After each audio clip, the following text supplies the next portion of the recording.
Airbnb family. Today we're talking about a few things. First is an advanced pricing strategy that I use in order to control the number of one-night bookings that I get, so that way I get more 2-week to 1 month long stays, so that way I stay 100% occupied as often as possible. In addition, I found a flaw in the system. There is a rule set that will cost you a lot of money if you use it, so we're going to teach you to avoid last-minute discounts. Third, I've been picking up identical properties for a specific reason, and I'm going to show you the applications of making identical units, kind of like how a hotel does with rooms, in order to be able to become more profitable if you want to be like me and do the multi-listing thing. So we're going to get right to it. I'm going to actually put up some screens behind me here so that way you can see my multi-calendar and a listing, and we're going to talk about some details. So first, let's look at the multi-calendar. What you'll see on this multi-calendar in the second row is that there is a single night booking that is actually blocking a 4-night stay, possibly. So that single night booking, what it's done is it made it impossible for me to have a 3-night or 4-night stay there, which means I have to drop the prices on the 21st and then the nights before the single night in order to actually get 100% occupied. And that's costing me money. So rule number 1 is we're actually going to go and we're going to adjust our base nightly rates for one of our properties, and I'm going to show you how this works. So now look, we've got our base nightly rate at $115 a night or $120 a night for the weekends, and smart pricing is off always. So let's look at the implications of this. If we go to our pricing settings based on length of stay discounts, you'll notice that I have a 2-night discount of 27%, which brings the nightly rate down to $84, which is where I want it to be unless you're booking for 1 night. Now, the point of $115 a night instead of $84 is that if somebody's going to book a single night, I'm charging them a premium for screwing my calendar up. So, because if somebody books a single night and it keeps me from being able to book a week-long or 2-week-long stay, a week from date of arrival, I'm going to have a lot of really awkward availability, which means I'm going to have to lower my prices, as you could see on my multi-calendar, which we're going to come back to. So, by adding this base rate that discourages single night stays, you're going to get more 2-night, 5-night, 7-night stays based on whatever initial minimum that you set. So we're not actually setting like a minimum night stay and saying you can't book. What we're doing is we're going to incentivize stays that are longer than what we want. So you could set this at 3 nights or 4 nights if you don't want to do a 2-night. So some of you might even be thinking, well, this is going to keep me from being able to be searched. This is actually not true. Let's look at something else. So when we pull up a search for this listing, we're going to search for 2 nights, the 25th and the 26th, ending on the 27th. If you notice, it says that it's $94 a night, but our base rate's $115. Yes, because the 27% discount is factored in. Now, this makes me less expensive than some of the neighbors right there on that little map.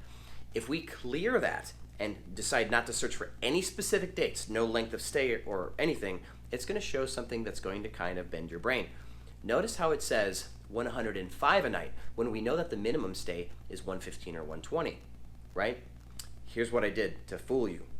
Go back to the calendar here, bottom left, on the 31st, you're going to see that it shows at $105 a night. Only for that one night, the 31st. Every other night it's $115 to $120. What Airbnb does is it looks for the cheapest night and it advertises your cheapest night, right? So if you look at the multi-calendar again, you're going to see that there are some nights where I've discounted it down to $62 or $70. If you searched and saw that property, it would show as $72, $62 instead of showing the $85 or $90 or $100+ that you see the rest of the multi-calendar. This is the trick here. So a month from now, the base rates will be $115 or $120 night, and if somebody wants to book for a single night, they have to pay that. If they book 2 nights or longer, they're going to get a good discount. So my calendar will start to fill up with bigger stays. About a week away from the date of arrival, you're going to see, just like the one property in the Galleria, the luxurious pool, that one, we started to drop the prices. Now this leads me to the trap I want to warn you about. If you go to the rule sets and you look at the rule sets and do a last minute discount and you go to customize, you're going to see on the right it kind of explains a little bit about this. In this case where we've got in my multi-calendar property that's available tomorrow for a whole month, if you did, let's say, a 40% discount if for somebody who's booking last minute like the day before and they book for a month, they're going to get the 40% off the entire month, and that's a huge problem for you. you really only wanted to give a discount for a couple days, right? Just to fill up those couple days and buy you more time to actually fill up like a bigger booking.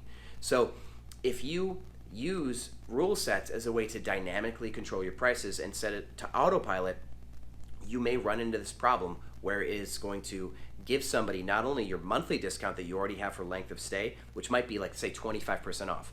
So let's say your month is $3,000. Well, you give them 25% off. You're like 2,200 and change. Now you give them another 40% off. It does it off the $3,000. So now you give them another 1,500 off. How much is the month going to cost them?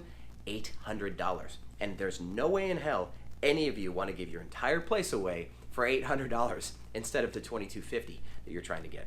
So that is how rule sets will crush you. Don't use them. Just manually change your prices. And I just trust me, as a host who's had like 5,000 stays, I have 20 properties. It's worth the little bit of adjustment. Now, the third thing that I want to show you, this is cool. I have multiple units that are identical. So in that first example, row number 2, the one night stay on the 20th, that property, I have an identical property.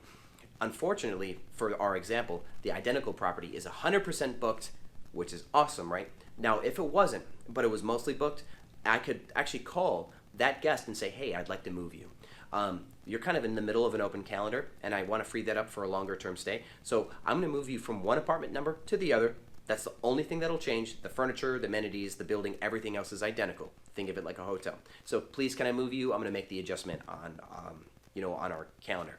And they'll allow it. I've done this before. This allows me to play Tetris with reservations and line them up to be the most optimal at the rates that I wanted to collect. So that way I keep 1 week or 2 week long availabilities. That way I'm going to get more views.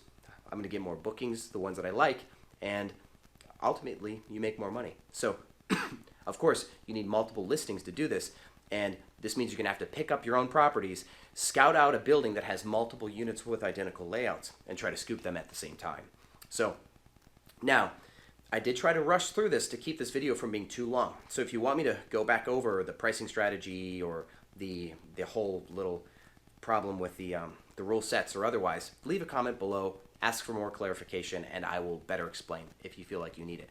Also, if you want me to cover anything else in a future video, give me the subject, I'll start to do homework on it, and I'll come back to you with some data. I am working on the search engine optimization video that you've all been asking for. It takes a little time to test different theories and actually gather that data, so I'm giving you true, honest, actionable data. But it is coming soon. I'm excited. So thank you once again for watching Airbnb Automated, and I will see you on the other side.